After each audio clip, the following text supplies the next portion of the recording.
Hi, and welcome to another rousing edition of Two-Day Mag's X and Y video. This is where you get video advice from yours truly, where we give you sort of the male and female perspectives and help you answer all of your dating and romance dilemmas. My name is Natalie, and my wonderful co-host, John.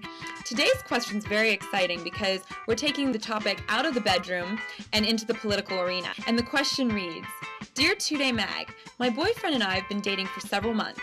Everything is going well, but we can't see eye to eye on politics. He is very liberal and I'm a Republican. Do you think this will ruin our relationship? Thanks, Divided We Fall.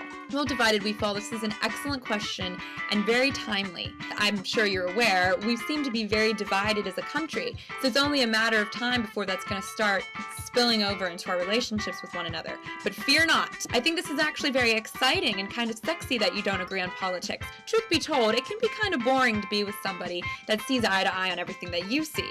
So instead of using this in a sense to divide you or to create wedges between you, like wedge issues, why not use this to fuel your relationship so that you can find common ground with one another and it'll strengthen your bond. That way, if you're out at a party or you're at a gathering and let's say you get into a philosophical or political debate, even though you don't agree with your lover, you'll still be able to find some way to support them and to show that you care and that you love them. And I think that's really, really important with relationships. It's not so much agreeing with one another all the time, but it's showing that you respect one another's opinions and that you believe in one another and that it's okay.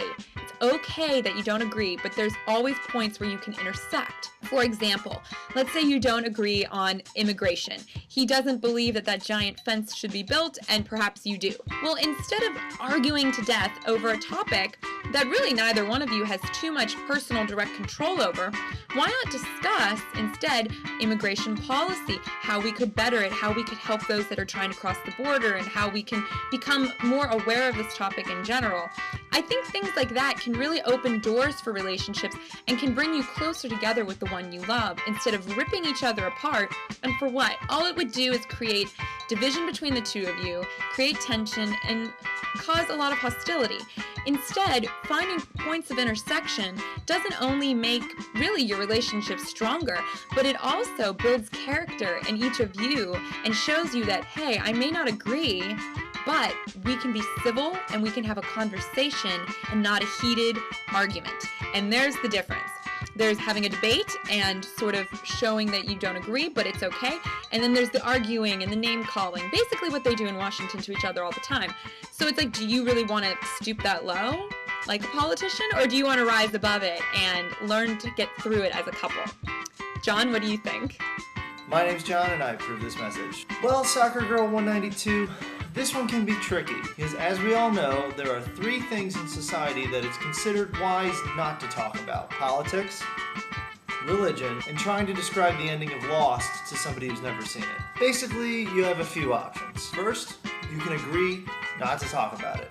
But even then, that still could be tricky because usually our political views are shaped by our worldviews. Second, you can agree to talk about it, but have a set agreement about how deep you're going to go into it.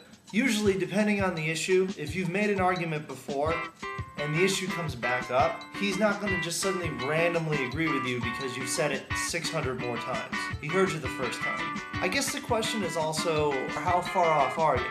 Are you a more liberal Republican? Are you libertarian? Or are you right of Attila the Hun? Same could be said for him.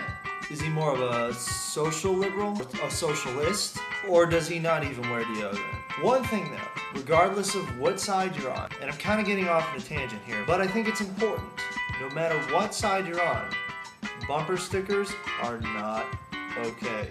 A bumper sticker can say a lot about you.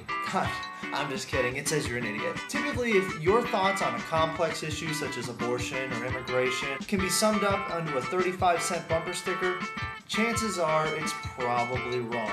And don't even get me started on bumper stickers supporting political candidates.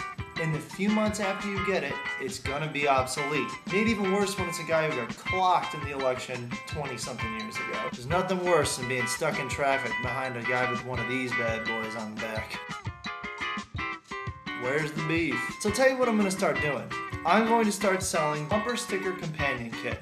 Put one of these on or underneath any bumper sticker, and it immediately becomes 100% more accurate.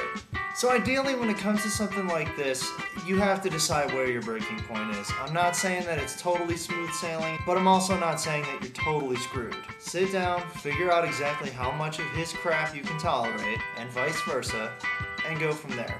Alright, that does it for us. Thank you again for tuning in. And if you have a question, please send them to nat@twodaymag.com, and we will see you here next time.